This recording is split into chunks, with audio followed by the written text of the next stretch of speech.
One of the most exciting features that we've launched with these spring AFS updates is the new feature called AFS AccuTurn. So hands-free guidance around the turn. So this increases your productivity levels, reduces operator fatigue, but most of all, it ensures that implement is square coming into that field at all times.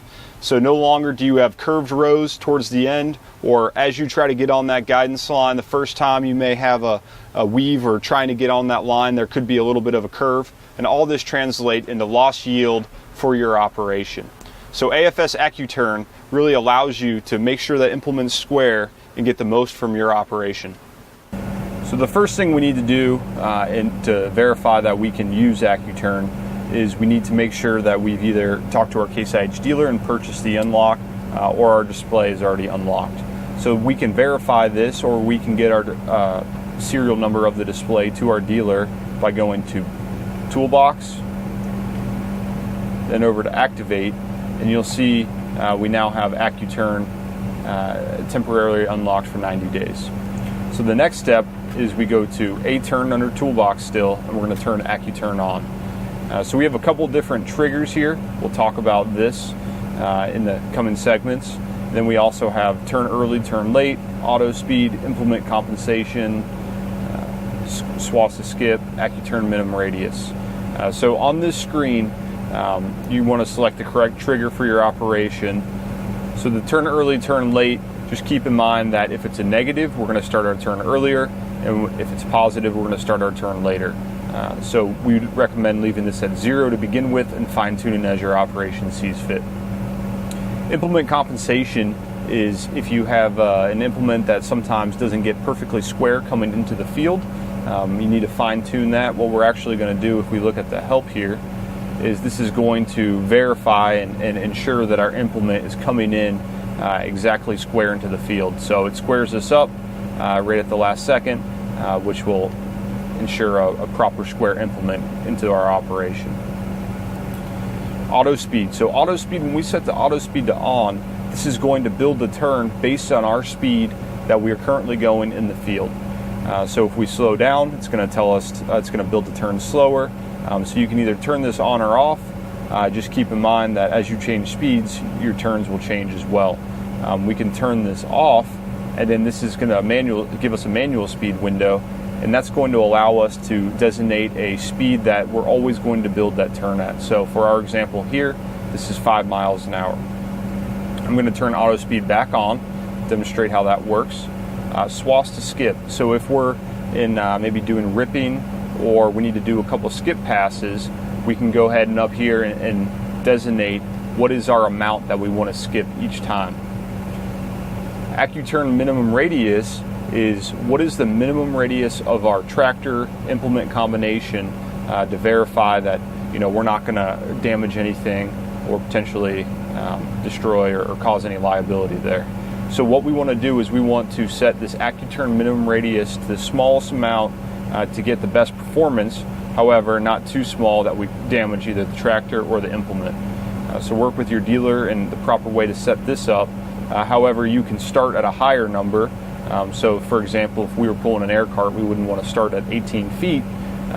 Maybe we're going to set this to 30 originally, and then we can work our way down, watching the implement, watching the tractor, each subsequent turn, to make sure that there's no damage that could possibly occur.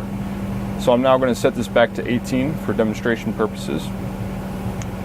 And the next thing we're going to do is we're going to put the AccuTurn operation or the user-defined window onto a run screen or our left-hand area up here. So the way I accomplish this is I go over to Layout, and then we see here, so I have left-hand area. You cannot change a default layout, so you'll have to create a new name or a new layout. I've done A for AccuTurn for this example, and then we're going to go down and we're going to select AccuTurn 1x2. So after I select AccuTurn 1x2, you'll see now I have the AccuTurn user-defined window up here. So if I click on Settings, it automatically takes me to where I was before. And you'll notice that all these windows are grayed out. That's because none of these windows become present or that you can access until you're engaged on auto guidance. So now that I'm engaged on auto guidance, you'll see that I can now select these windows. I can enable them, I can turn them off. So starting with the top here, this is the direction that I'm going to turn. So black means that is the direction of travel. So right now I just changed it so my turn begins to the left.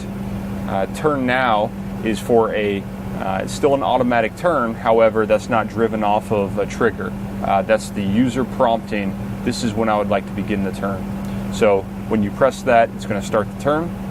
Auto puts it into automatic mode. You'll notice when I pressed that earlier, we got a pop-up that said implement may travel outside of the boundary. So it's smart enough to let you know that your implement may cross outside the boundary. So if you have fences, this could be an issue, but if it's just neighboring land, neighboring field, that's all right. So now on to my modes of operation. So if I go back to my settings window here, you'll see our auto turn trigger. So we have three options. We have headland, outer boundary, and end of swath. Case IH Marketing's recommendation is to use headland where possible because that's where the true logic is being built into. So with the headland AccuTurn trigger, the goal is to keep the implement between the inner boundary and the outer boundary. So the outer boundary, it's going to trigger off of my outer boundary. So what happens is when I get to that outer boundary, then it's going to begin to turn. So my implement and tractor will actually cross outside of my outer boundary. So if this is an issue or this damage could occur, we recommend that you not use this outer boundary trigger. And the final one is end of swath. So end of swath works great in square fields, rectangular fields. And what it does is I created a guidance line, and as I'm engaged on that guidance line, when I press the turn now feature, it's going to say next time through that field, this is where I should begin the turn. So in order for end of swath to work, we need to have auto on and then use the turn now feature, and then it's going to automatically trigger off of that.